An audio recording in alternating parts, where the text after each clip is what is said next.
मोदकं सदा विमुक्तिसाधकं कलाधरावतंसकं विलासि लोकरक्षकम्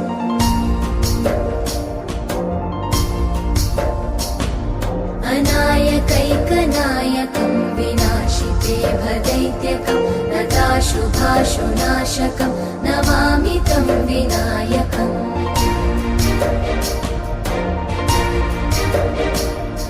न तेतरातिभीकरं नवोदितार्कभास्वरं न मत्सुरादिनिर्झरं न ताधिकापदुद्धरम्